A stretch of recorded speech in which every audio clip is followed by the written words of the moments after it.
अग्नि यज्ञ, देव यज्ञ और ब्रह्म यज्ञ आदि का वर्णन, भगवान शिव के द्वारा सातों वारों का निर्माण तथा उनमें देवाराधन से विभिन्न प्रकार के फलों की प्राप्ति का कथन। ऋषियों ने कहा, प्रभो, अग्नि यज्ञ, देव यज्ञ, ब्रह्म यज्ञ, गुरु पूजा तथा ब्रह्म तृप्ति का हमारे समक्ष क्रमशः वर्णन कीजिए। सूत जी बोले, महर्षियों, गृहस्थ पुरुष अग्नि में सायंकाल और प्रातःकाल जो चावल आदि द्रव्य की आहुति देता है उसी को अग्नि यज्ञ कहते हैं। जो ब्रह्मचर्य आश्रम में स्थित है उन ब्रह्मचारियों के लिए समिधा का आधान ही अग्नि यज्ञ है। वे समिधा का ही अग्नि में हवन करें।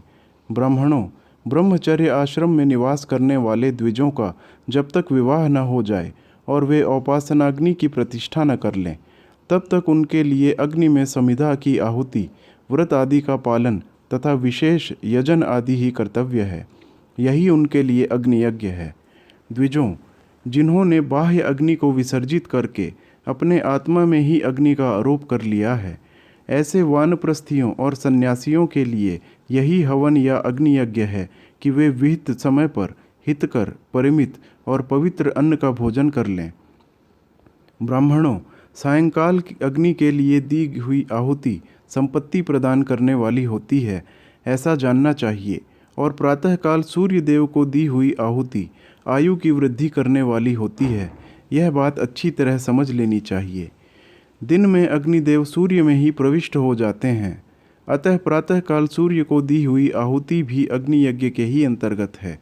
इस प्रकार यह अग्नि यज्ञ का वर्णन किया गया। इंद्र आदि समस्त देवताओं के उद्देश्य से अग्नि में जो आहुति दी जाती है उसे देव यज्ञ समझना चाहिए। स्थाली पाक आदि यज्ञों को देव यज्ञ ही मानना चाहिए। लौकिक अग्नि में प्रतिष्ठित जो चूड़ाकरण आदि संस्कार निमित्तिक हवन कर्म हैं, उन्हें भी देव यज्ञ के अंतर्गत ही जानना चाहिए। अब ब्रह्म यज्ञ का वर्णन सुनो। द्विज को चाहिए कि वह देवताओं की तृप्ति के लिए निरंतर ब्रह्म यज्ञ करे। वेदों का जो नित्य अध्ययन या स्वाध्याय होता है उसी को ब्रह्म यज्ञ कहा गया है। प्रातः नित्य कर्म के अनंतर सायंकाल तक ब्रह्म यज्ञ किया जा सकता है, उसके बाद रात में इसका विधान नहीं है।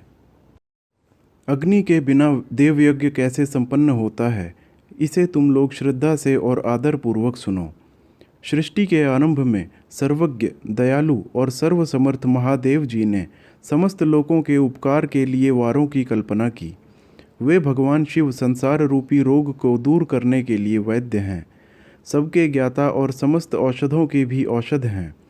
उन भगवान ने पहले अपने वार की कल्पना की जो आरोग्य प्रदान करने वाला है। तत्पश्चात अपनी माया शक्ति का वार बनाया जो संपत्ति प्रदान करने वाला है। जन्म काल में दुर्गतिग्रस्त बालक की रक्षा के लिए उन्होंने कुमार के वार की कल्पना की। तत्पश्चात सर्वसमर्थ महादेव जी ने आलस्य और पाप की निवृत्ति तथा समस्त लोगों का हित करने की इच्छा से लोक रक्षक भगवान विष्णु का वार बनाया। इसके बाद सबके स्वामी भगवान शिव ने पुष्टि और रक्षा के लिए आयुकर्ता, त्रिलोक श्रेष्ठा, परमेष्ठी ब्रह्मा का आयुष कारक वार बनाया, जिससे संपूर्ण जगत के आयुष्य की सिद्धि हो सके। इसके बाद तीनों लोकों की वृद्धि के लिए पहले पुण्य पाप की रचना हो जाने पर उनके करने वाले लोगों को शुभाशुभ फल देने के लिए भगवान शिव ने इंद्र और यम के वारों का निर्माण किया। ये दोनों वार क्रमशः भोग देने वाले तथा लोगों के मृत्यु भय को दूर करने वाले हैं।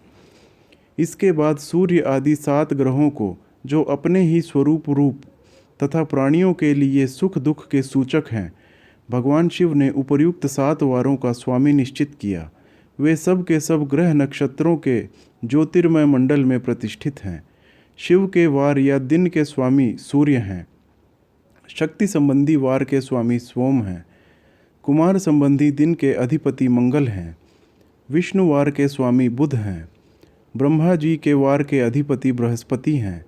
इंद्र वार के स्वामी शुक्र और यम वार के स्वामी शनैश्चर हैं।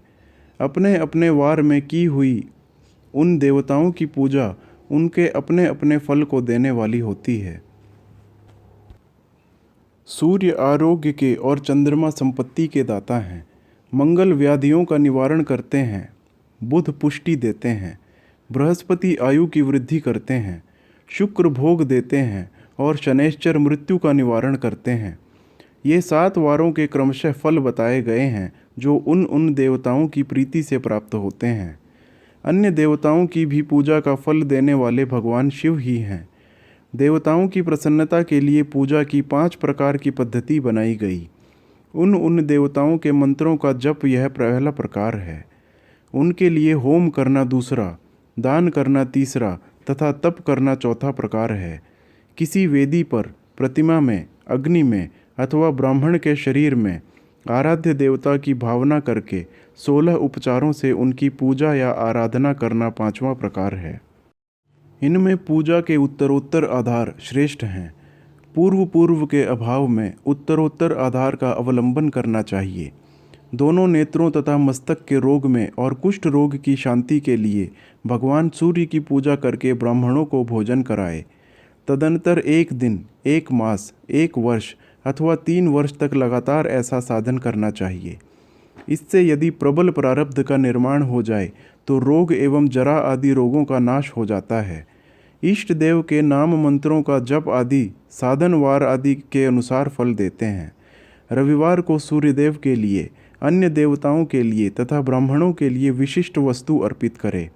यह साधन विशिष्ट फल देने वाला होता है तथा इसके द्वारा विशेष रूप से पापों की शांति होती है। सोमवार को विद्वान पुरुष संपत्ति की प्राप्ति के लिए लक्ष्मी आदि की पूजा करे तथा सपत्नीक ब्राह्मणों को घृत पक्व अन्न का भोजन कराए। मंगलवार को रोगों की शांति के लिए काली आदि की पूजा करे तथा उड़द, मूंग एवं अरहर की दाल आदि से युक्त अन्न ब्राह्मणों को भोजन कराए। बुधवार को विद्वान पुरुष दधि युक्त अन्न से भगवान विष्णु का पूजन करे। ऐसा करने से सदा पुत्र, मित्र और कलत्र आदि की पुष्टि होती है। जो दीर्घायु होने की इच्छा रखता हो वह गुरुवार को देवताओं की पुष्टि के लिए वस्त्र, यज्ञोपवीत तथा घृत मिश्रित खीर से यजन पूजन करे। भोगों की प्राप्ति के लिए शुक्रवार को एकाग्रचित्त होकर देवताओं का पूजन करे और ब्राह्मणों की तृप्ति के लिए षड्रस युक्त अन्न दे। इसी प्रकार स्त्रियों की प्रसन्नता के लिए सुंदर वस्त्र आदि का विधान करे। शनैश्चर अपमृत्यु का निवारण करने वाला है। उस दिन बुद्धिमान पुरुष रुद्र आदि की पूजा करे। तिल के होम से, दान से देवताओं को संतुष्ट करके ब्राह्मणों को तिल मिश्रित अन्न भोजन कराए। जो इस तरह देवताओं की पूजा करेगा वह आरोग्य आदि फल का भागी होगा। देवताओं के नित्य पूजन, विशेष पूजन, स्नान, दान, जप, होम तथा ब्राह्मण तर्पण आदि में रवि आदि वारों में विशेष तिथि और नक्षत्रों का योग प्राप्त होने पर विभिन्न देवताओं के पूजन में सर्वज्ञ जगदीश्वर भगवान शिव ही उन उन देवताओं के रूप में पूजित हो सब लोगों को आरोग्य आदि फल प्रदान करते हैं। देश, काल, पात्र, द्रव्य, श्रद्धा एवं लोक के अनुसार उनके तारतम्य क्रम का ध्यान रखते हुए महादेव जी की आराधना करने वाले लोगों को आरोग्य आदि फल देते हैं। शुभ मांगलिक कर्म के आरंभ में और अशुभ अंत्येष्टि आदि कर्म के अंत में तथा जन्म नक्षत्रों के आने पर गृहस्थ पुरुष अपने घर में आरोग्य आदि की समृद्धि के लिए सूर्य आदि ग्रहों का पूजन करे। इससे सिद्ध है कि देवताओं का यजन संपूर्ण अभीष्ट वस्तुओं को देने वाला है। ब्राह्मणों का देव यजन कर्म वैदिक मंत्र के साथ होना चाहिए। यहाँ ब्राह्मण शब्द क्षत्रिय और वैश्य का भी उपलक्षण है। शूद्र आदि दूसरों का देव यज्ञ तांत्रिक विधि से होना चाहिए। शुभ फल की इच्छा रखने वाले मनुष्यों को 7 ही दिन अपनी शक्ति के अनुसार सदा देव पूजन करना चाहिए। निर्धन मनुष्य तपस्या द्वारा और धनी धन के द्वारा देवताओं की आराधना करे। वह बार बार श्रद्धापूर्वक इस तरह के धर्म का अनुष्ठान करता है और बारंबार पुण्य लोकों में नाना प्रकार के फल भोग कर पुनः इसी पृथ्वी पर जन्म ग्रहण करता है। धनवान पुरुष सदा भोग सिद्धि के लिए मार्ग में वृक्षादि लगाकर लोगों के लिए छाया की व्यवस्था करे। जलाशय बनवाए, वेद शास्त्रों की प्रतिष्ठा के लिए पाठशाला का निर्माण करे तथा अन्यान्य प्रकार से भी धर्म का संग्रह करता रहे। धनी को यह सब कार्य सदा ही करते रहने चाहिए। समयानुसार पुण्य कर्मों के परिपाक से अंतःकरण शुद्ध होने पर ज्ञान की सिद्धि हो जाती है। द्विजो, जो इस अध्याय को सुनता, पढ़ता अथवा सुनने की व्यवस्था करता है उसे देव यज्ञ का फल प्राप्त होता है। देश, काल, पात्र और दान आदि का विचार। ऋषियों ने कहा, समस्त पदार्थों के ज्ञाताओं में श्रेष्ठ सूत जी, अब आप क्रमशः देश, काल आदि का वर्णन करें। सूत जी बोले, महर्षियों, देव यज्ञ आदि कर्मों में अपना शुद्ध ग्रह समान फल देने वाला होता है, अर्थात अपने घर में किए हुए देव यज्ञ आदि शास्त्रोक्त फलों को सम मात्रा में देने वाले होते हैं। गौशाला का स्थान घर की अपेक्षा 10 गुना फल देता है। जलाशय का तट उससे भी 10 गुना महत्व रखता है, और तथा जहाँ बेल, तुलसी एवं पीपल वृक्ष का मूल निकट हो, वह स्थान जलाशय के तट से भी 10 गुना फल देने वाला होता है। देवालय को उससे भी 10 गुने महत्व का स्थान जानना चाहिए। देवालय से भी 10 गुना महत्व रखता है तीर्थ भूमि का तट। उससे 10 गुना श्रेष्ठ है नदी का किनारा। उससे 10 गुना उत्कृष्ट है तीर्थ नदी का तट, और उससे भी 10 गुना महत्व रखता है सप्तगंगा नामक नदियों का तीर्थ। गंगा, गोदावरी, कावेरी, ताम्रपर्णी, सिंधु, सरयू और नर्मदा, इन 7 नदियों को सप्तगंगा कहा गया है। समुद्र के तट का स्थान इनसे भी 10 गुना पवित्र माना गया है, और पर्वत के शिखर का प्रदेश समुद्र तट से भी 10 गुना पावन है। सबसे अधिक महत्व का स्थान वह जानना चाहिए जहाँ मन लग जाए। यहाँ तक देश का वर्णन हुआ। अब काल का तारतम्य बताया गया है। सत्य युग में यज्ञ, दान आदि कर्म पूर्ण फल देने वाले होते हैं, ऐसा जानना चाहिए। त्रेता युग में उसका 3/4 फल मिलता है। द्वापर में सदा आधे ही फल की प्राप्ति कही गई है। कलयुग में 1/4 ही फल की प्राप्ति समझनी चाहिए, और आधा कलयुग बीतने पर उस 1/4 फल में से भी 1/4 कम हो जाता है। शुद्ध अंतःकरण वाले पुरुष को सदा शुद्ध एवं पवित्र दिन सम फल देने वाला होता है। विद्वान ब्राह्मणों, सूर्य संक्रांति के दिन किया हुआ सत्कर्म पूर्वोक्त शुद्ध दिन की अपेक्षा 10 गुना फल देने वाला होता है, यह जानना चाहिए। उससे भी 10 गुना महत्व उस कर्म का है जो विषुव नामक योग में किया जाता है। दक्षिणायन आरंभ होने के दिन अर्थात कर्क की संक्रांति में किए हुए पुण्य कर्म का महत्व विषुव से भी 10 गुना माना गया है। उससे भी 10 गुना मकर संक्रांति में, और उससे भी 10 गुना चंद्र ग्रहण में किए हुए पुण्य का महत्व है। सूर्य ग्रहण का समय सबसे उत्तम है। उसमें किए हुए पुण्य कर्म का फल चंद्र ग्रहण से भी अधिक और पूर्ण मात्रा में होता है। इस बात को विज्ञ पुरुष जानते हैं। जगत रूपी सूर्य का राहु रूपी विष से संयोग होता है, इसीलिए सूर्य ग्रहण का समय रोग प्रदान करने वाला होता है। अतः उस विष की शांति के लिए उस समय स्नान, दान और जप करें। वह काल विष की शांति के लिए उपयोगी होने के कारण पुण्यप्रद माना गया है। जन्म नक्षत्र के दिन तथा व्रत की पूर्ति के दिन का समय सूर्य ग्रहण के समान ही माना जाता है, परंतु महापुरुषों के संग का काल करोड़ों सूर्य ग्रहण के समान पावन है, ऐसा सभी ज्ञानी पुरुष जानते मानते हैं। तपोनिष्ठ योगी और ज्ञाननिष्ठ यति ये पूजा के पात्र हैं, क्योंकि ये पापों के नाश में कारण होते हैं। जिसने 24 लाख गायत्री का जप कर लिया हो, वह ब्राह्मण भी पूजा का उत्तम पात्र है। वह संपूर्ण फलों और भोगों को देने में समर्थ है। जो पतन से त्राण करता अर्थात नरक में गिरने से बचाता है, उसके लिए इसी गुण के कारण शास्त्र में पात्र शब्द का प्रयोग होता है। वह दाता का पातक से त्राण करने के कारण पात्र कहलाता है। गायत्री अपने गायक का पतन से त्राण करती है, इसीलिए वह गायत्री कहलाती है। जैसे इस लोक में जो धनहीन है वह दूसरे को धन नहीं देता, जो यहाँ धनवान है वही दूसरे को धन दे सकता है, उसी तरह जो स्वयं शुद्ध और पवित्रात्मा है वही दूसरे मनुष्यों का त्राण या उद्धार कर सकता है। जो गायत्री का जप करके शुद्ध हो गया है वही शुद्ध ब्राह्मण कहलाता है।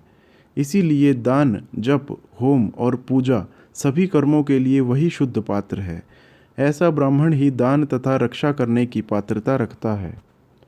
स्त्री हो या पुरुष, जो भी भूखा हो वही अन्नदान का पात्र है। जिसको जिस वस्तु की इच्छा हो उसे वह वस्तु बिना मांगे ही दे दी जाए तो दाता को उसका दान पूरा पूरा फल प्राप्त होता है। ऐसी महर्षियों की मान्यता है। जो सवाल या याचना करने के बाद दिया गया हो वह दान आधा ही फल देने वाला बताया गया है। अपने सेवक को दिया हुआ दान 1/4 फल देने वाला होता है। विप्रवरो, जो जाति मात्र से ब्राह्मण है और दीनतापूर्ण वृत्ति से जीवन बिताता है, उसे दिया हुआ धन का दान दाता को इस भूतल पर 10 वर्षों तक भोग प्रदान करने वाला होता है। वही दान यदि वेदवेत्ता ब्राह्मण को दिया जाए तो वह स्वर्गलोक में देवताओं के वर्ष से 10 वर्षों तक दिव्य भोग देने वाला होता है। शील और उच्च वृत्ति से लाया हुआ और गुरु दक्षिणा में प्राप्त हुआ अन्न धन शुद्ध द्रव्य कहलाता है। उसका दान दाता को पूर्ण फल देने वाला बताया गया है। क्षत्रियों का शौर्य से कमाया हुआ, वैश्यों का व्यापार से आया हुआ और शूद्रों का सेवा वृत्ति से प्राप्त किया हुआ धन भी उत्तम द्रव्य कहलाता है। धर्म की इच्छा रखने वाली स्त्रियों को जो धन पिता एवं पति से मिला हुआ हो, उनके लिए वह उत्तम द्रव्य है। गौ आदि 12 वस्तुओं का चैत्र आदि 12 महीनों में क्रमशः दान करना चाहिए। गौ, भूमि, तिल, सुवर्ण, घी, वस्त्र, धान्य, गुड़, चांदी, नमक, कोहड़ा और कन्या, ये ही वे 12 वस्तुएं हैं। इनमें से गोदान से कायिक, वाचिक और मानसिक पापों का निवारण तथा कायिक आदि पुण्य कर्मों की पुष्टि होती है। ब्राह्मणों, भूमि का दान इहलोक और परलोक में प्रतिष्ठा की प्राप्ति कराने वाला है। तिल का दान बलवर्धक एवं मृत्यु का निवारक होता है। सुवर्ण का दान जठराग्नि को बढ़ाने वाला तथा वीर्यदायक है। घी का दान पुष्टिकारक होता है। वस्त्र का दान आयु की वृद्धि कराने वाला होता है, ऐसा जानना चाहिए। धान्य का दान अन्न धन की समृद्धि में कारण होता है। गुड़ का दान मधुर भोजन की प्राप्ति कराने वाला होता है। चांदी के दान से वीर्य की वृद्धि होती है। लवण का दान षड्रस भोजन की प्राप्ति कराता है।